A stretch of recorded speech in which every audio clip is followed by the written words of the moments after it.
بسم الله الرحمن الرحيم وصلى الله على سيدنا محمد أشرف الأنبياء والمرسلين وآله وصحابته ومن تبعهم بإحسان إلى يوم الدين. اللهم علمنا ما ينفعنا وانفعنا بما علمتنا وزدنا علما. ربي يسر لي أمري واشرح لي صدري واحلل عقدة من لساني يفقهوا قولي. Inshallah, this is a quick overview of what's known as al-Qawa'id al-Fiqhiyya, which is beneficial in terms of studying fiqh or the law in order to understand what the intentions behind the law are. So the first thing that should be understood is, although unlike the Mu'tazila, who were the rationalists, we do not believe that Allah subhanahu wa ta'ala, that He has to benefit His creation. The Mu'tazila said that Allah subhanahu wa ta'ala, that what He did had to be for the benefit of His creation. It was a wajib for Allah. Whereas we don't say that. Allah does it out of His bounty, not out of any obligation.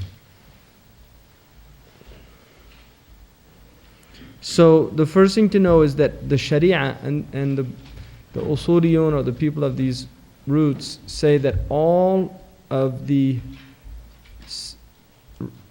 sacred dispensations from Allah subhanahu wa ta'ala to the human are based on the preservation of 5 matters. All. So every sharia that was given to the human being was in order to protect 5 things. The first of which is deen itself. Because the human being is a homo religiosus, he is a religious creature by nature. The human being is a religious creature by nature.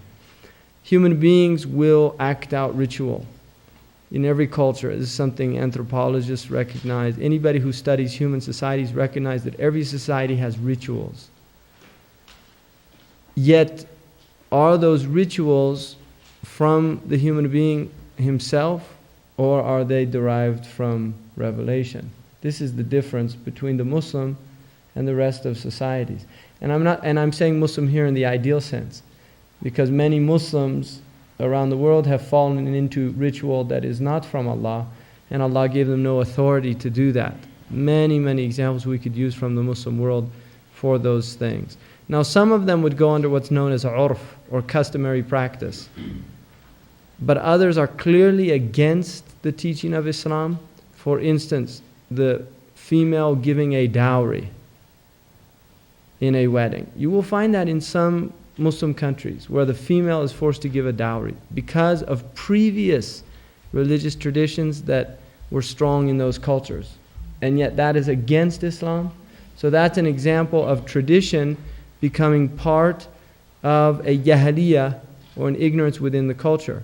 So Islam is not against the customs of a people. Islam honors people. Where it goes, Islam acts as a sieve. It doesn't say everybody has to become Arab. Right?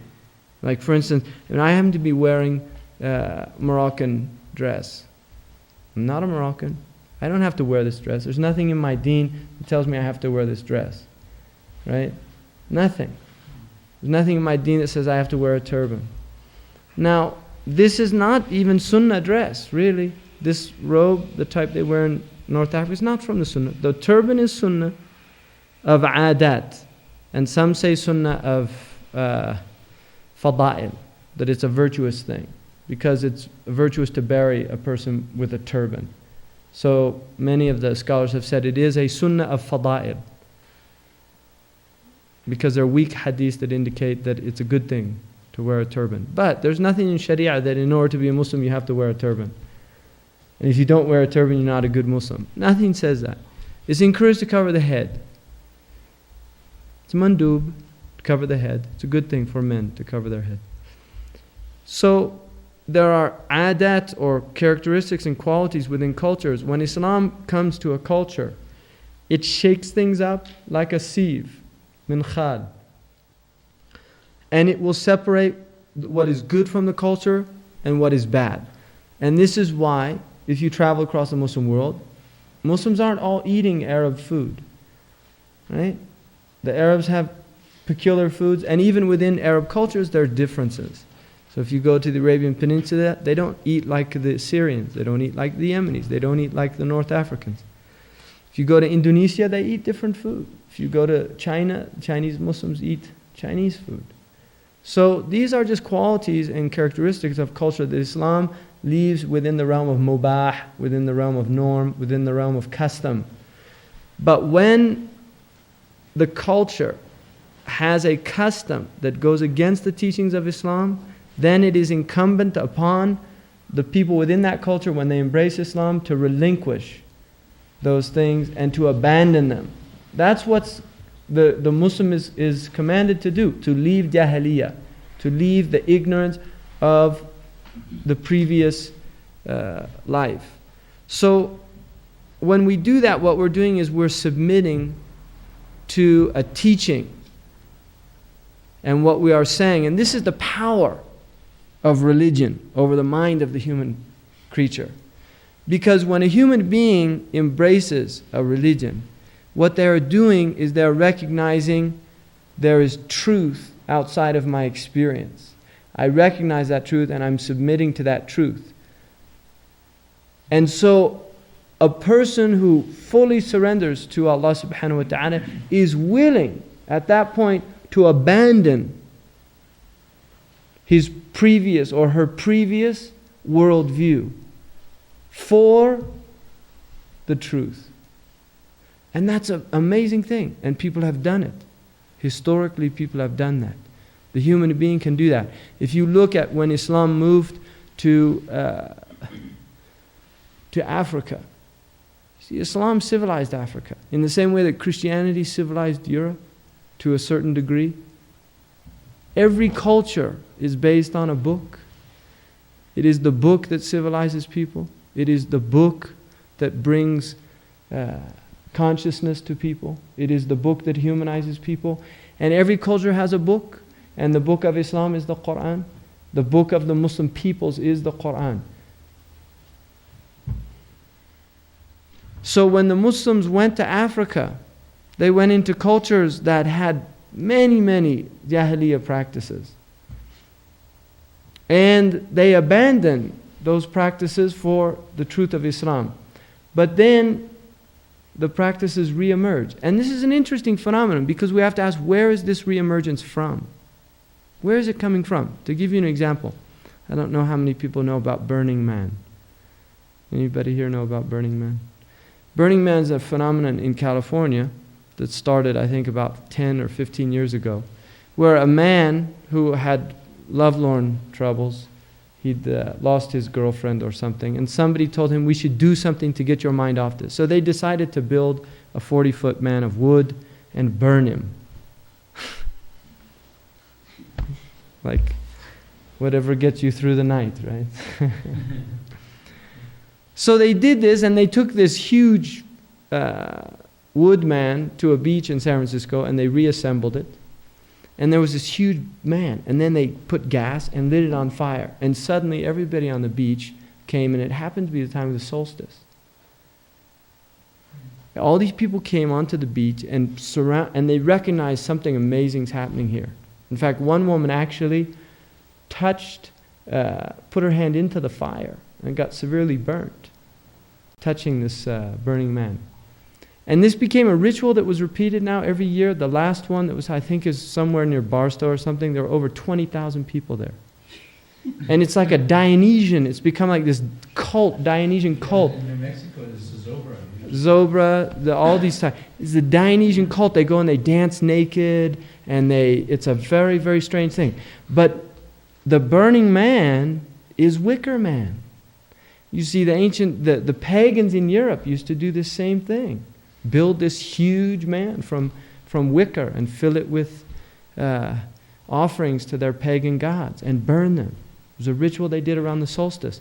So where does that emerge from? For the Muslims, we would say this is shaitan bringing back his gifts to the culture. Really, there's something within the human condition where these things reemerge again and again. And the thing about shaitan, which is interesting, is he is not original. Shaitan doesn't come he's always coming with the same thing. They slightly change and there'll be variations of them and things. But they're basically similar things. He brings a type of Jahiliyyah to peoples. And for some reason, although there are similarities around the world, there are going to be different ones for different cultures and different peoples, because peoples are not the same and they're different. So this same phenomenon occurs within the Muslim cultures. A Jahiliyyah reemerges that had been absent. It's almost like it went to sleep and then somebody wakes it up. And the Prophet cursed the one who wakes up a sleeping fitna. In other words, fitna can go to sleep, but it doesn't mean it's not there. And it can be aroused. So, the Sharia is the protection for us. This is what protects us. Allah says, if you disagree about a thing, فَرُدُّوهُ إِلَى اللَّهِ وَرَسُولِهِ. Take it back to Allah and His Messenger. ذَلِكَ خَيْرٌ. Right? That's better for you. Right? وَأَحْسَنُ تَأْوِيلًا. And that's the most perfect of interpretations, of understanding. So take things back to Allah and His Messenger. What does Allah and His Messenger say here? Now when we submit to Allah and His Messenger, what we are submitting to is we are submitting to the fact that Allah and His Messenger know what is good for us. Allah knows what is good for us, and He taught His Messenger what is good for us, and His Messenger communicated to us what is good for us. The Prophet ﷺ said, I did not find any evil except that I warned you about it. Nor did I know of any good except that I showed you the path to it. That's a blessing from our Prophet. Everything that he prohibited us to do, he did it because he knew there was harm in it for us. Everything that he told us to do, he did it because he knew there was good in it for us. And Allah is the one who taught him that through Jibreel alayhi salam. So to understand Sharia is to understand that this is for the benefit of the human being. And the first and primary benefit is the preservation of the true deen with Allah, which is Tawheed. The deen is Tawheed. The Sharia will differ, but the deen is Tawheed. And this must be preserved within the human community. What Tawheed does is it frees people from the chains, from the yoke of creation. And the free man in Islam is not like people in this culture think. People in this culture associate liberty, right? It's a Latin word, liber, free. Liberty with freedom. They associate this idea that I'm free to do what I want. Now the problem with that argument is that if the person is doing what their nafs wants, they're not free. They're a slave. That true freedom is doing what Allah subhanahu wa ta'ala wants. That is freedom by definition in Islam. The Abdullah is the only real hur. That's the only free human being. Is the one who's a servant to Allah and no longer a slave to himself. And the one who is a slave to himself is not free and will never be free until he's freed of himself. And this is why in the Arabic language the word for freed slave is also the word for master, Mawla. Mawla is from the adadad. It's from the words that have an opposite meaning. Mawla is a master, like we call Allah Mawlana. Mawla is master, and Mawla is freed slave. So the freed slave is the one who is a master of himself. That is the freed slave. And the one who is a slave to himself is a slave and has no freedom. So no matter how much freedom they give people in this culture or any other culture, if they're out fornicating, if they're out chasing their personal passions, if their passions take them to destruction, if their addictions take them to destruction, they're not free, they're slaves. They're just slaves to the wrong thing. They're Abdul Makhluq and they're not Abdul Khaliq. They're a slave of creation and they're not a slave of the Creator. And this is why Amr ibn Rabi'i, his great statement, he's a Bedouin man, comes into the court of Kisra, the great Persian, Khosros. And he asked him, what's this thing you're calling us to? And he said, we are calling you to becoming those who worship the Creator of things and not those who are slaves of created things.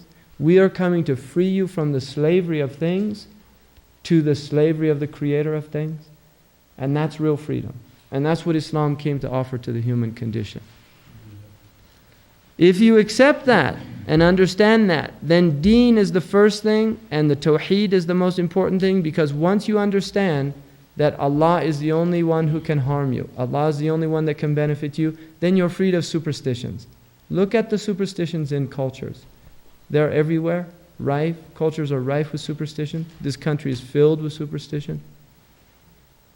Why don't they have a 13th floor in their buildings? Seriously, why don't they have a 13th floor? You go to a hospital, they don't have a 13th floor. I'm not making that up. Why? A society built on rationalism? Why does it go from 12 to 14? Seriously, it's an interesting question. Why are people afraid to go out on Friday the 13th? Why are people afraid when a black cat crosses them? Why are they afraid of broken mirrors? Why are they afraid of opening umbrellas in a house? This is really, there's people all over this country that knock wood, right? You've seen people do that, right? Now, why are they doing it? You can say, well, it's just, it's just a wives' tale, they call them, right? No, why are you still doing it? Right? So people are filled with superstition. Islam came to free us from all that. And there are those who say, well, the Muslims are superstitious. Don't you do all these prayers to protect yourself? Don't you do all the... Really, they'll say that. They'll say, you have superstition. Ours is different. I knock wood. You say, A'udhu billahi minash shaitanir rajim. What a difference between the two. Really. One is from reality and the other is wahm. It's just an illusion. So the first is the preservation of deen. And that is primary, because we'll even give our life to preserve the deen. Really, the life has to be even given to maintain the preservation of deen. The next is the preservation of life. Sharia came to preserve life. And this is why if you kill a person, you are killed. لَكُمْ فِي الْقِصَاصِ حَيَاةٌ. You have in retribution life. So if somebody kills a life unjustly, they forfeit their life. And in that is life for the society. It is a deterrent. Right? Deter in Latin means to wash out dirt, filth. You see. It's a deterrent. You have to get rid of it before it spread. Like gangrene. You have to cut off part of the body in order to save the whole body. So, life is one of the things Sharia came to preserve, and it gave us rules to preserve life. And then it came to preserve nasab, which is lineage. People, it is a right of a human being to know who their people are. You should know who you're from. Like what happened in this country with the African black people in this country in the 1950s. Really, it goes back to earlier than that. But the idea of attaching an X to the name. That was a statement.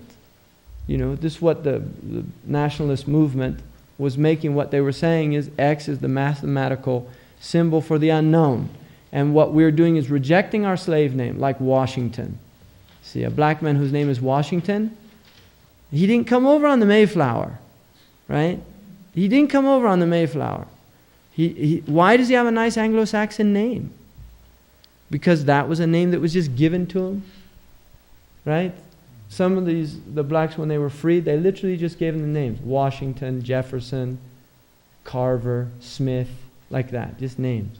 And some of them took the names of their masters, like that. So what they were doing is they were saying, no, we don't accept that anymore. We don't know who we are, but we know we're not Washington. Right? At least we know that now. They didn't know that for a long time, so that's a type of consciousness. But what they were saying is, we don't know, and this is a right that was taken away from us. That was taken away from us. They were literally stripped from their families. And that was erased from their consciousness. Because children were taken from their parents and sold into slavery. And this is what happened. This happened in this country. So a human being has the right to know his lineage, who he is, who your father is. And this is why in fornication the rules are so strong. Because with fornication that breaks down. And this is why a woman who bears a child out of childbirth, even if the father is quote unquote known, that child does not, out of wedlock. Even if the child is born out of wedlock and knows the father, right? And knows the father, the child does not take that father's name. Doesn't take the name. A bastard cannot say that's my father. By Sharia. Cannot say that. Even if you did a genetic test, anything. No. Ibn Zina has no lineage. By Sharia. None. Why? Because every religion, every deen has recognized marriage. Every deen. Marriage is the way lineage is preserved. The Muslims are polygynous and not, they are not polyandrous.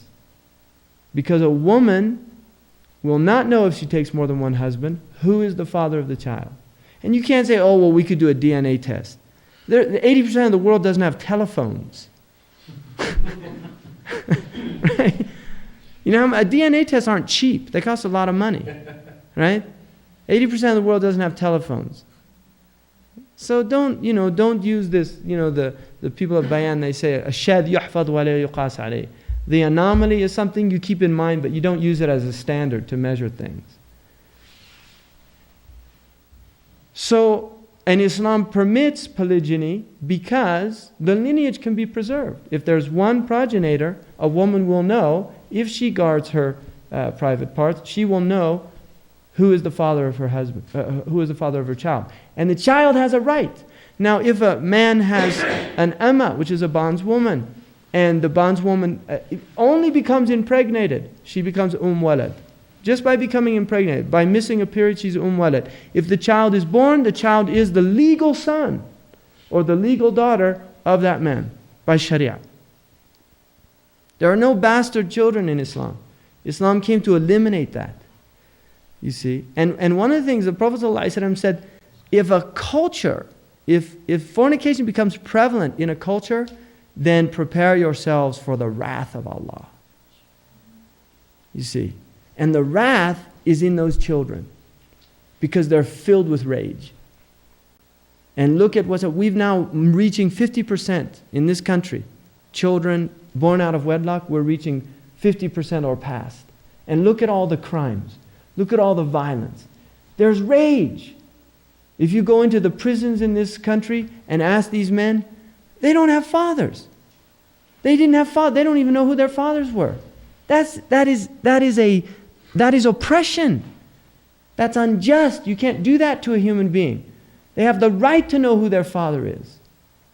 And so Islam came to preserve that right through the prohibition of fornication and through the guidelines of Sharia in proper marriage. And this is why Islam recognized any marriage outside of Islam. If two people become Muslim, they do not have to renew a marital contract. Islam recognizes marriages of other deens.